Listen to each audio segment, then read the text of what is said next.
Folks, welcome to a special edition of the Jake Feinberg Show.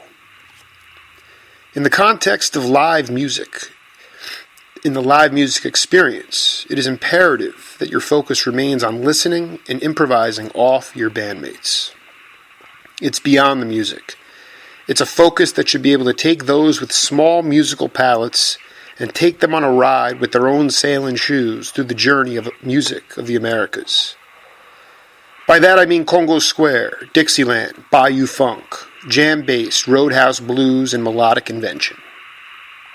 Keeping the pocket with slanting rhythms and slide work, around the guitar of Lowell George and the organ of Stu Gardner and the congas of Sam Clayton, the plaintiff wailing of Bonnie Raitt, or just taking his time with Billy Kreutzman. My guest today has made the most of experiential learning on the bandstand. Little Feat is a band that has seen many different iterations, but always maintained the essence of a live musical extravaganza. Not many American roots contingents can speak to this. Maybe Rick Danko and Richard Manuel, Levon Helm and the band. Maybe Jerry Garcia and the aforementioned Billy Kreutzman and the Grateful Dead. Or Leroy Vinegar Gerald Wilson and the big bands of Burbank and Shelley's Manhole, where Art Blakey's hi-hat was hypnotic and pulsating, similar to the sack of magic mushrooms that audience members would indulge prior to an Allen Toussaint-laden feat show at Ebbots Field. My guest today has been all around this world performing at a prodigious clip in the live music setting. He came of age when you could see Ravi Shankar jam with Elvin Jones and Milt Jackson ringing the vibes in an acoustic, non-amplified beer tavern. He saw his heroes up close, be it Mungo's Afro Blue or the Crusaders' Talkin' Tough. When he learned his instrument, he was able to speak in musical tongues, still in small clubs that might have Commander Cody on Monday and Tuesday, Freddie Hubbard on Wednesday, Thursday, and Friday, and a weekend of the Dixie Chickens. This diversification is unique to my guest's brotherhood. Influences of Ellington, Dizzy, John Lee Hooker, Bill Monroe, and all the blind dobro players who played on Market Street in Chicago or in Queens, New York, or a professor with long hair in New Orleans. My guest has taken all that he has heard and seen and melded it into his music and his ability to entertain. He continues to have something to say. Like Lionel Hampton or Frank Zappa, my guest would often put the crowd at ease with off-the-cuff remarks about being a canary in a coal mine or a riverboat gambler, keeping things loose and creating space within the music. He knows that if he doesn't stay active, he might have dirt thrown on him. Still willing to put it all out there, Paul Barrere, welcome to the Jake Feinberg Show. Jake, that was amazing. Thank you. I'm blown away. Thank you, brother. I'm in very rare company there. All those folks you mentioned, that was nice. I know, and it's, I do it with all my guests. These monologues flow out of me. I did this. I dropped my daughters off at school, came home, sat outside, and just enjoyed and just wrote this out, and it flowed out of me. And I do it with everybody. So and it's easy because you know that it's right? Well, yeah. I mean, I really appreciate the reference to Leroy. He was Leroy Vinegar was probably one of the most early influences in my life. I was merely 13 years old when I started playing the guitar, and I was in school with his son, Mark, and he said, rather than you guys going out and running around at night, I'm just going to get you some instruments, and you guys can just jam here in the basement. And that's what we did. We improvised off of Chico Hamilton's Man from Two Worlds. You are the luckiest son of a bitch I've ever... That is the greatest story of all time, man. That is unbelievable. Oh, it's unbelievable. He used to take us to Shelley's Manhole. I'd sit literally 2 feet from the stage and watch Dexter Gordon or Tony Williams or Miles or Monk or Charlie Mingus. It was like, what an education, and funny, where we went to grammar school, right on the alleyway behind it was this little jazz club called The Bit, where Elad Jamal would play all the time. So it was like, I had this older brother who was like a real jazz aficionado, and so he had all the records, so I'd hear the records, and then I'd be walking home from school, and I'd walk by The Bit, and you'd hear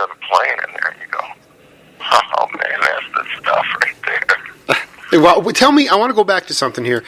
Why can you talk? Can you talk to the audience about why it was an education? Why? Because there was this thing. The best thing about art is that whether it's music or fine art or an actor's performance or what have you, it touches you in a way that nothing else can.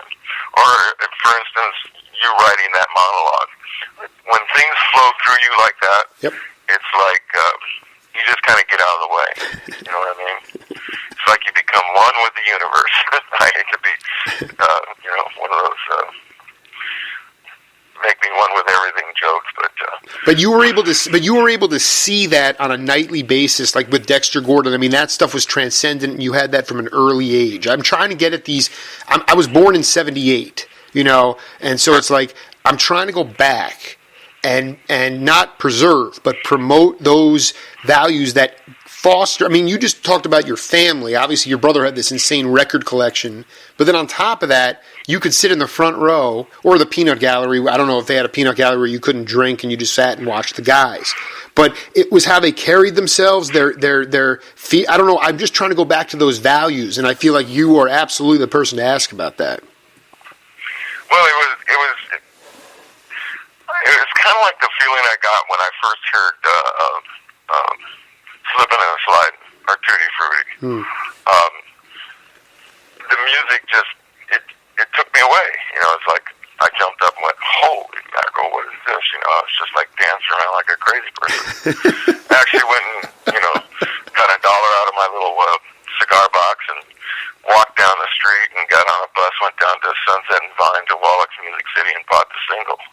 I was 11 years old. My parents were pissed off. They said, "You did what?" I said, "I had to have it." It was just, I was very fortunate, too, because my father was a big Dixieland fan. So I learned at a very early age the brilliance of pops, Louis Armstrong. Sure. And so it was... when something like that moves you in such a way, it's just something you need to pursue. Yeah. Yeah. It was beautiful. Did you, when you were listening to the Dixieland stuff, did some of the inventive guitar, did that influence you, do you think, looking back? Oh, absolutely. And the way the ensemble plays together. I mean, the difference between the clarinet lines and the trumpet lines with the slide trombone underneath it and so forth. Everybody's playing in their own little space, and yet somehow it just kind of melts together, which is a lot like what Little Feat does. That is true. Talk about that. That's beautiful. It's true. Yeah, it's and it's something that just kind of came naturally for us. That was never really planned in any way, shape, or form. I remember when I went in to do my first record with Feat with Dixie Chicken, how Lowell threw me the solo on Your Way Down, and we just cut it live. It's just like, this is what you feel, this is how it sounds. Cool, and everybody just kind of makes their own little path within the framework of the song, and somehow it just all blends together. And so it was from the very get-go that Little Feat did that, and we really expounded on that playing live. I mean, we used to have these licks we called takeoffs and landings. So when it was your solo, there was a takeoff lick. Right. Okay. Right. His solo. Right. We know what he's going to play when he comes back in for a landing. So it was, there's a great record with Jimmy Smith, who's trying to get somebody to stop soloing, so he's just kind of like laying on the bottom end of the organ. He's in tune and everything, but it's like you could tell he's trying to get the guy's attention. Oh, man. You've had enough. Yeah, no, I've Dixieland is really, I was really into the, for many, I'm a big record collector where a lot of this passion and for me to seek you guys out came from. All the sort of, the cross-pollination that was occurring when you were really at your peak. I'm even talking about before you joined Little Feat. I mean, it was the confluence of like bossa rhythms, Girl from Ipanema. You had Afro-Cuban rhythms. You had Elvin Jones. You had the Beatles, and then they brought Indian music. I don't know how your brain didn't explode. You know what I mean? I mean, to me, it's like, I'm curious about, to me also, you guys, it wasn't like, it's like today sometimes someone, like some heavy player will call up and they're like, well, you need to have a master's degree, and you guys were not academics. You were street scholars. I mean, is that a fair statement to make? Do you feel like most of your education? Oh, absolutely. Yeah. Absolutely. Yeah. It was all feel, and it's funny. My grandfather, who was brought to the United States in 1903 by the impresario Walter Demarest to play in the New York Philharmonic, which actually back then was the symphony, to be the first flautist, although he used to say a flautist is nothing more than an unemployed flutist. But he was like a schooled musician, He taught at Juilliard and all this stuff. So it was like, when I was born, and I heard all these stories about him because he was already passed, I went, well, wow, could he jam? And my dad said, not a lick. Not a lick. Not a lick. Not a lick. Not a lick. Was your I'm trying to figure out like and stuff like that. But if he didn't have that paper in front of him, he couldn't do it. So when I started taking lessons, I was blessed with this great ear, and so I had every teacher I ever had stooged into thinking I was reading it. Yeah, I right. wasn't. Yeah, right. But I could learn it by ear, play it. Not absolutely perfect, but what is. And I just kind of got by, and this was on the piano, and I said, by the time I got to be 12, I said, I need something I can take to my room and play, tired of sitting at the same place 5 days a week. So that's when I got the guitar. I want to go back to, can we just touch on Leroy for a minute? He was one of the most badass West Coast bop bass players, and so he was like, I don't want you guys going out and partying or getting involved with crap. So I'm just going to set up a jam room. Were you guys playing the jazz of the day, or what were you doing at that point? Yeah, well, we played some Rolling Stones and stuff like that. But we really loved that whole Man from Two Worlds thing with Charles Lloyd and Chico Hamilton. So that was, and I was a big fan of Gabor Szabo. It was gonna roll off my tongue. I interviewed Bobby Womack last week, and he did an album with Gabo did an album, and they put Bobby in the studio because he was playing these just fat rhythm chords. Like, he was just an amazing rhythm guitar player. And but Gabor, I listened to him. He was more progressive than anything going on right now. And the guy had everything together in that band. With George Bohannon was in that band too. He was, to me, I thought he was just so unique in his style because he not only played the traditional kind of jazz progressions and so forth, but he got into this almost, he was Hungarian, I believe, wasn't he? Exactly. Some Eastern Europe. Yeah, no, he was a gypsy. He was a gypsy player. Yeah. And he could play... So he had a lot of that, kind of Django Reinhardt, not quite raga, but playing a couple of notes on the guitar that were like similar or sympathetic in the overtones and stuff. And just little lines like that. It was mind-blowing to me. I went, wow, it's amazing how he does that. And then I read that you knew Lowell back in high school. Yes. And so... Well, actually, he was in high school. I was in junior high. He was in the high school with my older brothers. And he was quite the character back then. He got thrown out of the Hollywood High School Orchestra for turning his flute music upside down and playing it with the orchestra. So the teacher went, you're out of here. You know? But here's the freakiest thing of all. The person he took lessons from was a student of my grandfather's back in New York. I thought that was just too, Yeah, that's the universe at work, man. That's pretty heavy. That's pretty heavy stuff. It's pretty freaky. Right, and so you just and when did you find that out? Just recently, or you found it back when you met him? Oh no, I learned that way back in the days when he told me about Gretchen. Wow. Now, did you? And, how she had taken lessons from my grandfather, and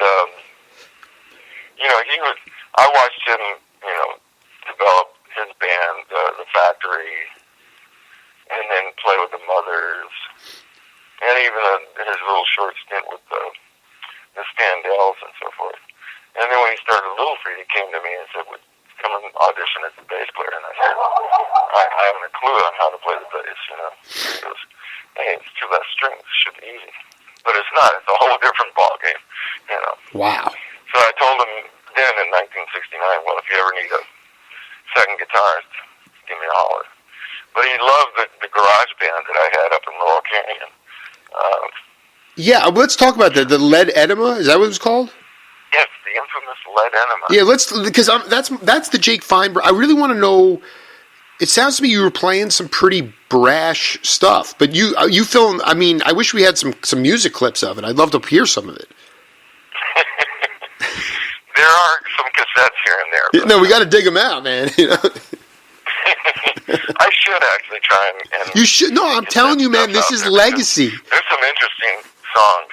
Oh, I can only imagine. Song called "The Vermilion Antagonist," and she's a very careful fly in anybody's ointment. I mean, we based the whole thing on having lyrics a la, Captain Beefheart-like, but music goes like hard and slamming. Hence the name LED Enema, because we wanted to have a record called Hot, from the Lead Enema. Wow. And when we explained this to Ahmet Erdogan, who was sitting in our basement in Laurel Canyon, he looked at us and went, "I like the music, but we got to change the concept."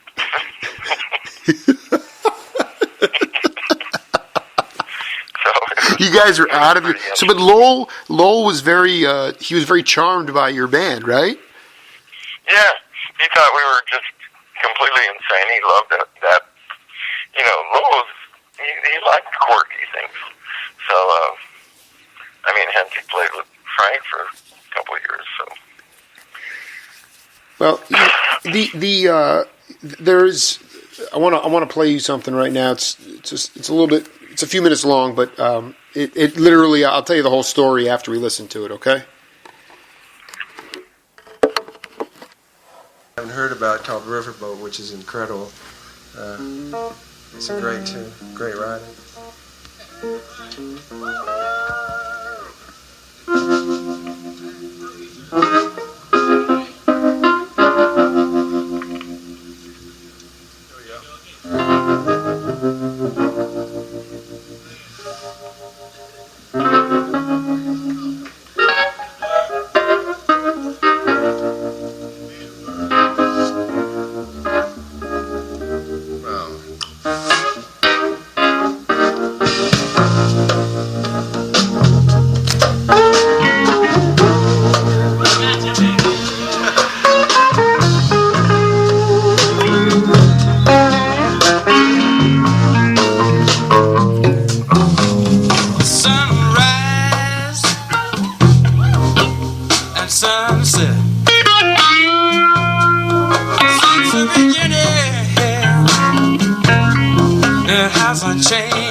thing, it's your thinking. It's what pleases you.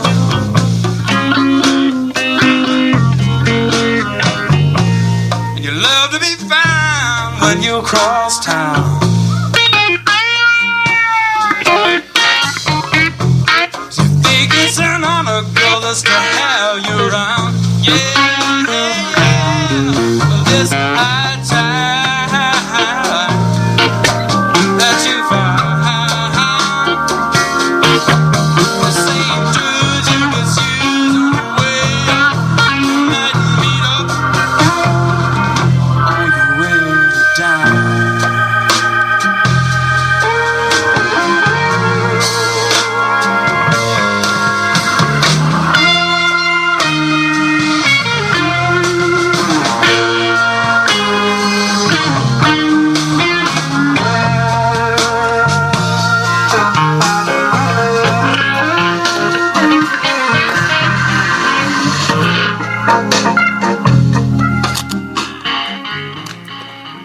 I got to tell you a story about this version of this song. I was driving. I was going to a wedding, and I was driving up and down the New Jersey Turnpike, and I couldn't.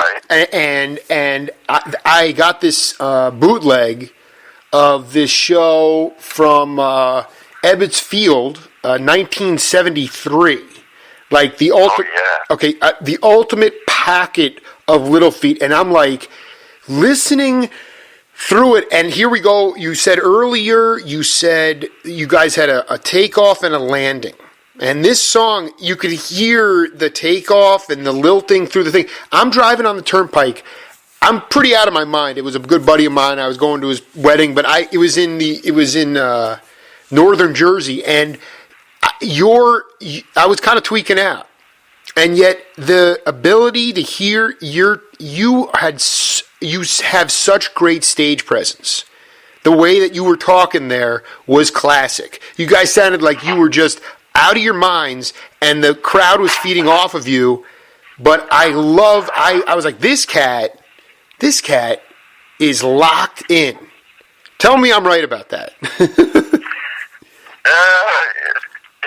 We were all pretty tweaking back in those days. But, I always have fun with the audience. Oh, my I always like God. to connect with them. And it's one of the things I do a whole lot, and it's just Fred and I doing our duet shows. Is I can tell a lot of the history of songs and so forth, like Down the Farm and stuff like that, where it comes from, and All That You Dream and what have you. But I really enjoy relaying, being a storyteller, kind of along with the music. Because at this point, Little Feat's music is kind of like folk music. It's been around so long that it has a real base in Americana, So back then it was just the beginnings of my whole being on stage, because I have wonderful kids, and one plays guitar and sings. She's fantastic, but she's scared to death to do it in front of people. Right. Right. And I said, I don't know anybody who wasn't the first time they did it. Well, you tell her that your dad. You tell her that Jake Feinberg would love to talk to her about what I failed to mention in the story, Paul, is that your singing is ridiculous in the song. I just love how laid back it is. It was not about who's going to take this solo. Everybody was listening to each other, and it was just, to me, it was like the perfect musical environment. Not that that exists today, but in smaller settings, like you said, in these folk settings, these duo settings where you can tell stories, as opposed to a setting where it's a full-on electric band with a rhythm section, Richie Hayward, and you're calling out, like, he's holding it down, and you're like, Richie Hayward on drums. I just, to me, it was brilliant. It was the pocket, man. It was just, and that 73 period, could you talk a little bit about the blending of music, the peak of it? I always look at it like the early 70s, 73, pre-FM radio, electronic drum track, but you're the history. I want your history on it. Like that's that pocket there. Wow. It's hard to tell how it all came to be. Mm-hmm. Tell you the truth, it's like it's been kind of one magical mystery tour. Everything. It's like this trip that Fred and I just took this weekend. We went back east from Los Angeles to play up outside of Boston, and then open in New Hampshire. And both flight going and coming back were screwed up, but somehow it all worked out and everything was fine. You never know from one day to the next. It's just you just kind of got like Randy Newman says, you got to roll with the punches. Wait, are you saying there was like some like the plane rides were dangerous or something? Oh, well, the one going out, we had to make an emergency landing in Chicago. Holy mother! Because there was a little baby who was having an allergic reaction, and fortunately there was a pediatric doctor and a registered nurse on board, and they said, I think we need to put this kid on the ground and get some attention. So, wow. So we were about 3 hours late getting into Boston that night. Right. That. And then coming back, our plane was delayed 6 hours. So my travel agent, who is also my lovely wife, she managed to get us on an earlier flight, and it worked out just absolutely perfect. So, I used to get all freaked out about that kind of stuff and go, hey, damn it, you just, I don't know, maybe it's age, wisdom, whatever. You just go, hey, que sera, sera. Yeah, and you I ever think heard a slide version of that? I've never. I would love. No.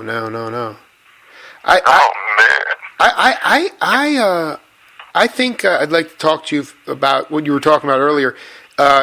What I hear, your stage presence, entertainer, sort of, built into that is that you weren't afraid to make mistakes or to possibly make a fool of yourself, because when you take those chances, oftentimes brilliant things happen.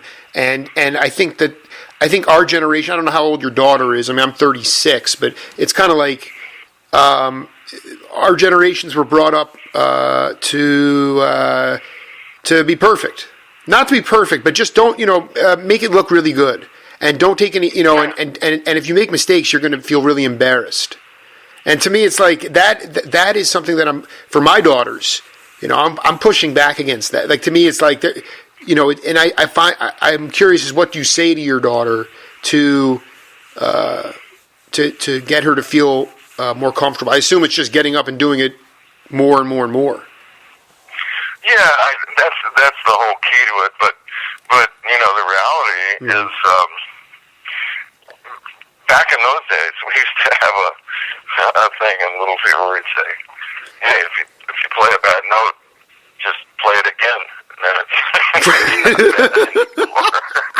it's jazz. That's right. That's great. I meant to do that. That's right. Right. Oh my God, my generation would be apoplectic if they heard that. I mean, that's awesome. And it was a group consciousness thing. It wasn't like one guy was saying it and nobody else really agreed with it. Everybody was like, "Great, sounds great." Well, there's times on stage where Little Feet would get going, and this train is just like roaring. Eventually it's going to fall off the tracks. It's how you get back on the track, Absolutely. That it's kind of, I think, a lot of the reason that people come to those shows and would go see the Dead and so forth was to see, okay, are they going to crash? Will they burn? No, they'll rise out of the ashes. It's like watching NASCAR. Yeah, but I mean, the implosions on the Daytona 500, those cars are out for good. I mean, the Dead or you guys blazing live bands never detonate completely. It's almost like that fire continues to rage, and then it just ups the ante a little bit. In your that particular amalgamation of Little Feat, could you talk about those guys if you still stay in contact, or who's still around from that group actually besides Billy? Well, there's Sam and Kenny and myself and Billy are the four who are still alive. But then Fred, who played on Dixie Chicken with us, he was like I guess we call him the seventh Beatle in our organization. He played so much on our records and so forth. And when he joined the band in '87, just do that role. Well, gosh, that's put him in the band now for 25 years or something. Beautiful. So there's a lot of old time, connection and so forth. I just got off the phone with Billy. As a matter of fact, we were talking about when and if we will be able to put the band back together and on the road and so forth. And it's all kind of depending upon how my Hep C treatments go and so forth. So that whole thing that's a different story. We don't need to where would you I mean, you're not like, it's not your job, but are there certain places in the country you want to go to, venues? Like, when Little Feat does get back together, I mean, is it like, I don't know. I mean, where would you like to play? A rock palace or more beer taverns, or what do you think? Oh, definitely not beer taverns. That was a joke. That was a joke. But I mean, I would love it if Little Feat could go play Red Rocks, Oh, right. Or the Beacon, or the Gorge, or the Fillmore. There are certain places that have a cachet that I think is worthy of a band of our name and so forth. But to go to Auburn, Alabama, and play the War Eagle Supper Club is. Yeah, Paul. Let's do that. I mean, let's go to the VFWs in Mississippi. I mean, do it up, man. No, but I mean, seriously, that's what part of it was. That would you say Little Feat? I mean, because that show was a bootleg, and if you don't have it, or if you're interested, I can send it to you. It's one of the greatest.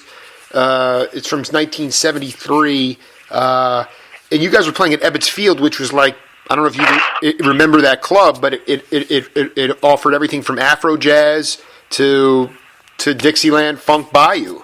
Across. I remember that show explicitly, and I do have a copy of it. And beautiful. You know who was our opener that night?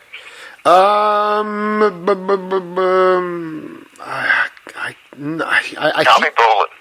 That is ridiculous. That is so badass. How about that? That is so badass, man. I remember sitting up in the green room with Tommy, and we were looking at the Flatirons, and there was like a lightning storm, Of course. Just illuminating those mountains, Those clubs, what made it so good to perform in a club like that? Because those clubs don't exist anymore, and that's the Jake Feinberg pocket. I just would, what made it, to me, the audience was right on top of the stage. They could see they could see your faces, or Lowell's unkempt beard, or Bill Payne blazing on the Hammond, and it was like you walked out of there a different person as an audience member. Well, there's really only one town I know of that has that kind of vibe to it, and that's New Orleans, where you can go into Tips, or you can go up to the Maple Leaf, or over at Carlton Station, where they got the little clubs where stuff happens. Right. Magic happens. Right. Howlin' Wolves, And so any place in New Orleans is always great from that standpoint. Playing the Jazz Fest and being on the big stage and all that stuff, that's wonderful. But if you're in New Orleans, you want to get down and dirty. What is something that about Lowell George that for to be a link in the chain here for future generations? I mean, what is something that misunderstood is the wrong word, but what is something that was not understood about what he had in his array as a person that made him such a compelling cat? I'd say it was his compassion and his, as cantankerous as he could be, he was so compassionate about the band and felt such a heavy burden and responsibility for every member that I think that more than anything really drove him crazy. You know, he always felt the weight of all of our lives on his shoulders. And had I known that was happening, I wish there would have been a way that we could have alleviated some of that pressure. You know. But can you give an example of what you're talking about? Well, first and foremost, he hated traveling. He didn't like going on the road. He'd rather be at home editing cassettes. And right on. He loved playing. He loved creating. But the rigors of going on the road were just way too much for him. And yet he would do it so that the band could make money. Yeah, right. I was talking more. Yeah. You know, he hustled records for us to play on, whether it was Robert Palmer or Kathy Dalton, which is one of those. Amazing, right? Amazing was the album. The Amazing Kathy Dalton, that's right. That's right. No, and I'm still looking for those early 70s Paul Barrere studio albums. I mean, hard to come by, hard to find. Yeah. Kaz, yeah, it's interesting. But no, I'm talking more like when he put the weight of the. That's, to me, it's similar to what John Densmore said about Jim Morrison, where he came back and was like, by the way, the record company wants to fire you guys, so let's fire the record company. And in Lowell's way, him saying, yo, I want to get my guys on other albums. He was looking out for everybody, you know, and that's just the consummate leader, really, right there. It is, and it shows the compassion and the care, you know? And the security in yourself. The security. It's not a rat race. It's not about one-upping people or hoarding, so you have your Legos in your house and then a whole other house full of Legos that you never even touch. It's like, this is an opportunity to share, because I know that I have been lucky too. Ultimately, though, I mean, he obviously had other issues as well, which is, but he is a vexing character along the same lines as Jimi Hendrix or Elvis. In my mind, that's where he's at. Oh, absolutely. A lot of people don't realize that. If you played on a song on a Little Feat record, right, you got a piece of the publishing. That's right. That was Lowell's doing. He said, just remember, he told me explicitly, he says, whether you're with me for the rest of your life or whatever, but one thing I'm going to tell you, never do it. Never give up your publishing. Right. And so he was way ahead of his time. Oh, yeah. So he shared that with everybody so that, everybody would get a little piece of the pie. And that helped immensely, in everybody's bottom lines. Did you ever play, like you said, bowling opened for you, but I'm curious, did you guys ever play with C-Train, or did you ever play bluegrass with Peter Rowan? Or I always, because I assume somewhere, Barrere, I mean, you've dabbled in everything. Never did back in the days, but Fred and I got to play with Peter Rowan down in oh, beautiful. Jamaica one year. He was crazy as a man. I loved it. We did Panama Red for about 15 minutes. That's right.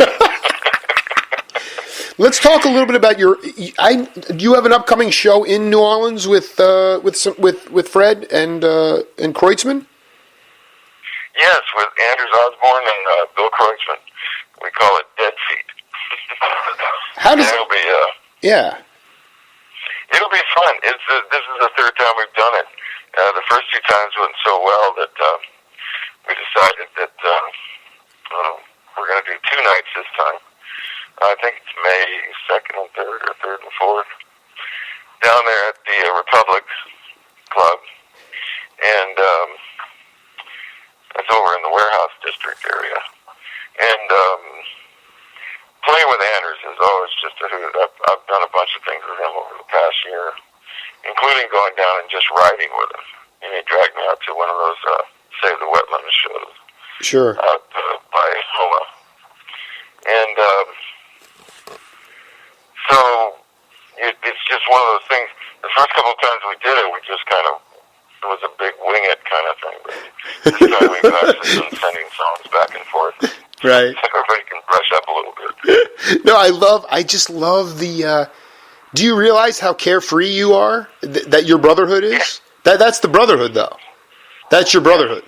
It doesn't matter across every musical. Although, I mean, Mingus, those guys were insane, too. But it's the the elasticity. I mean, to Kreutzman, that guy, just him being able to hold down a band like the Grateful Dead is astounding. It was just astounding to me. He was able to hold it down, and now it's like, so it's like, what's the big deal? You trade songs, you play it a few times, and then ultimately you go out live, and you see what happens. You know, you go fishing, right? Yeah, exactly. Just go have some fun, you know. How did you meet? That's what it's all about. How did you? As we're getting older, it's all more about less stress and more fun. Yeah, and you have to like actually. we said earlier, things don't have to be perfect to be great. How did you originally meet Kreutzman? Doing that when Little Feat got back together.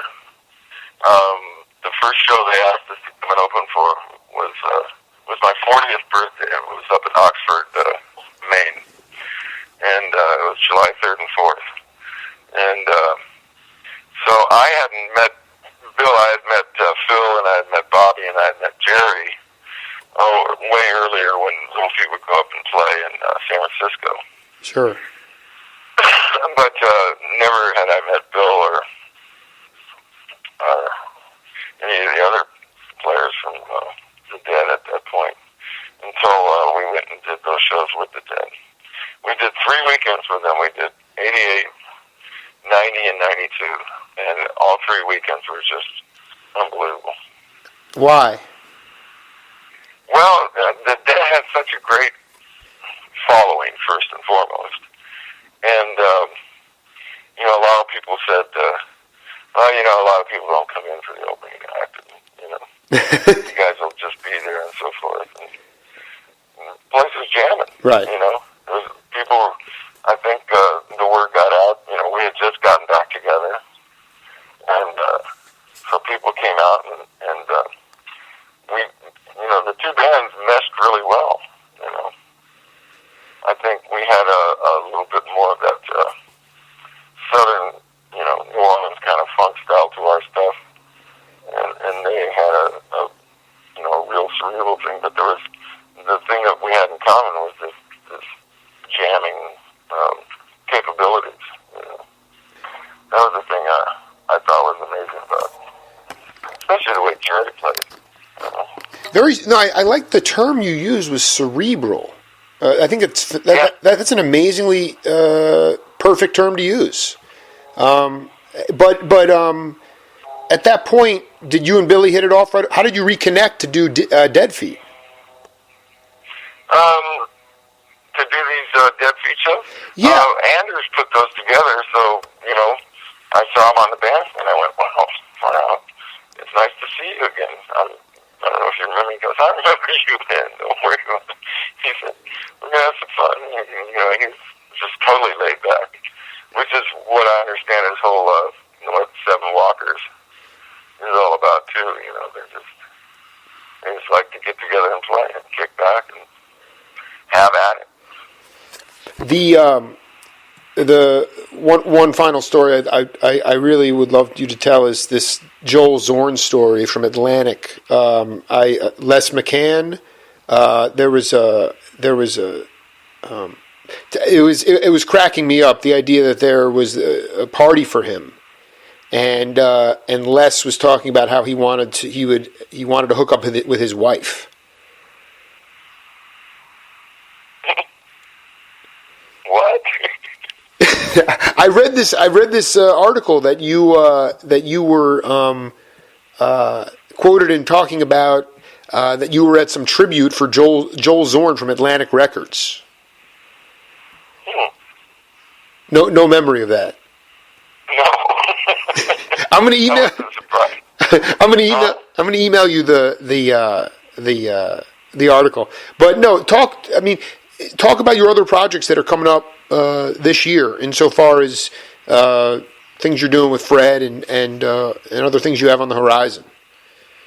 Oh, Fred and I, we've got a few shows. We do usually a weekend a month, although we're doing a couple of weekends each month for the next 3 months. And I've been doing a lot of writing with my partner Roger Cole, who I did my latest solo project, Riding the Nova Train with.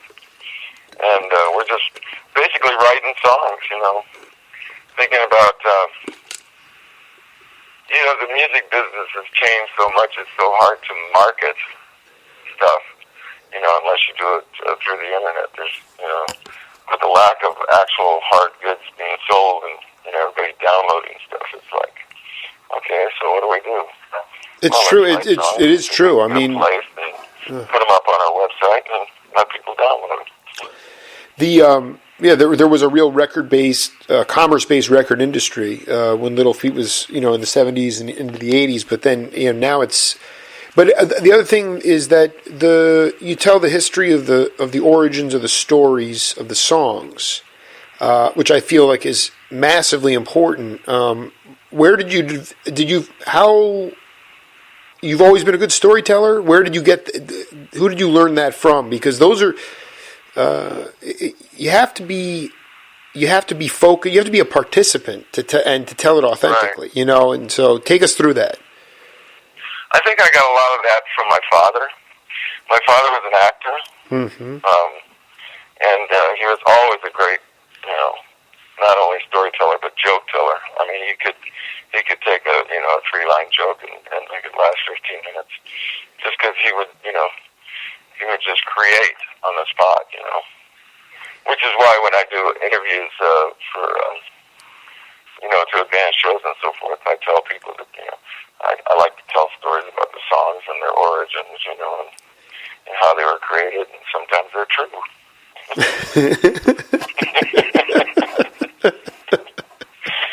But the problem with that is that the longer you do it, you got to keep changing the story, so. Right, you got to keep yourself interested in it as well. Well, yeah, not only that, but as I was telling these folks up in New Hampshire, I said, "How many of y'all have seen the Paul and Fred show before?" Well, only about 20% of the audience have seen it. I said, "Oh, good, then I can tell these stories."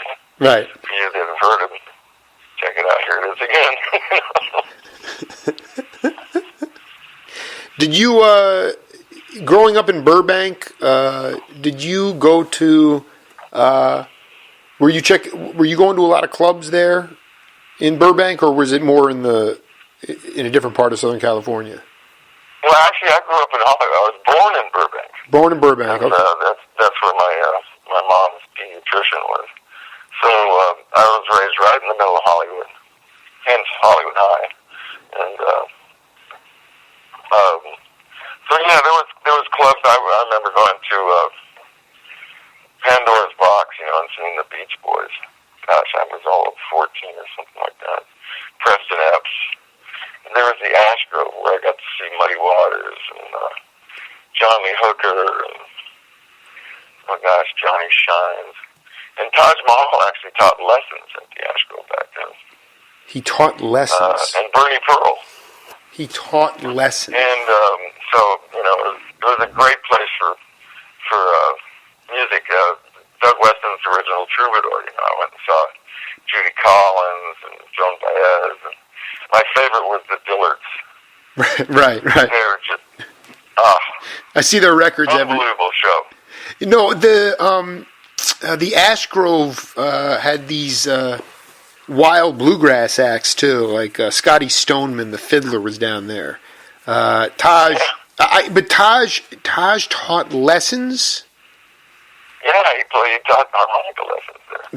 That's just classic history here from Paul Barrere. And was there so Hooker would come in, And Mike, I guess when Little Feat was off the road, I think like the Dead, you would probably do these 2-week, 3-week, a month tours, and then would you come back and have a watering hole that you'd play with guys? Would you have your own band? Did you have your own band at a certain point in the 70s? No, not really.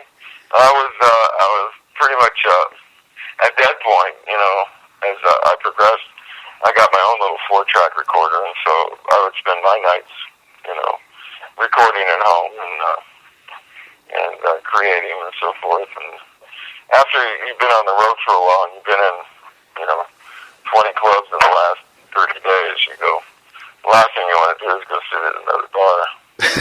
So it was like, let's just chill at the crib and make some music, Absolutely. And what is your at this point? What do you want to continue to grow in as a human being? And what are some things you're still working on in your existence? Well, right now I'm focused on being more of a father. Yeah. I got 3 kids, 25, 22, and 16, who have seen very little of me over the past 25 years because of us being on the road so much. Don't mind that beep. There's somebody beeping in. Don't worry. That's what we can edit that. It's fine. I'm really enjoying connecting with the family again and spending time with them. You feel like it's? I was going to ask you, like, you feel it's authentic. I mean, because I was going to ask you how you dealt with that when you would come in the set. You were already a father in the 70s and 80s, and yet that's a long time to be disconnected. But you feel like there's authentic roots that are growing for you and your kids. Yeah, actually, I never had any kids with my first wife. So I didn't actually start having kids until I was like 39. So it's only been since 88, 89 that I became a father and so forth. And that's right when Little Feat got back together and the role became a hit. And we just started going. I remember my wife bringing my son out on the road, and we would clear out a drawer in the dresser and pack it full of blankets, and that was his crib.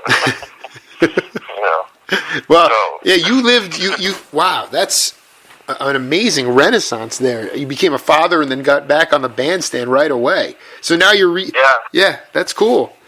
Yeah, but in some ways you're lucky because you lived through the heyday of live venue music and lots and very low cost of living, relatively speaking, and now when things have blown up like on steroids, you can just hang back and hang with your kids, play the occasional gig. It's really good. I've been preaching a lot about having people make sure that they get themselves tested for this Hep C virus because there are these new treatments, which is the one that I'm on, that is amazing. And you don't get all sick while you're doing the treatment. And, once you get used to taking the pills, it's pretty non-invasive, So, to me, the Hep C thing, for everybody in my generation, anybody who was born, from the late 40s through the 70s, is subject to this heinous virus that eventually attacks the liver in such a way that it scars it and then can create cancers and so forth. And yet, with early detection, you'll never have a problem. So I've been, beating the drum on that a lot. Do you make a mission statement about that at your shows? No, I don't do it on the shows, but I do it, a lot in interviews, and I do it a lot on my webpage. Yeah, I was going to say, like, I let all the fans know how the treatments are going and so forth. Yeah, because, sometimes even, like you play the whole show, but then you have an encore, and before the encore you just make a little statement. I mean, especially if the audience is older, you get that out in the... I never even thought about it, but I probably should. Yeah, because, Phil Lesh, he had similar, or something along the same lines, I believe, and he Yeah, makes, he did. He had to have a transplant. and he makes he makes it a point at every show at the encore to talk about it. And I just think that you put that stuff out, and it's great. I mean, you're already doing it, but that's my piece of advice. Paul Barrere, we spent an hour, man, and we could go longer, but I'll let you move on with your day. It was just a trip to talk to you, man. Well, I appreciate it. I really do. And we'll be in touch, and hopefully I can come see you down the road. If you ever come through, there's an interesting place down here. There's a pretty activist church. I promote for them music, and so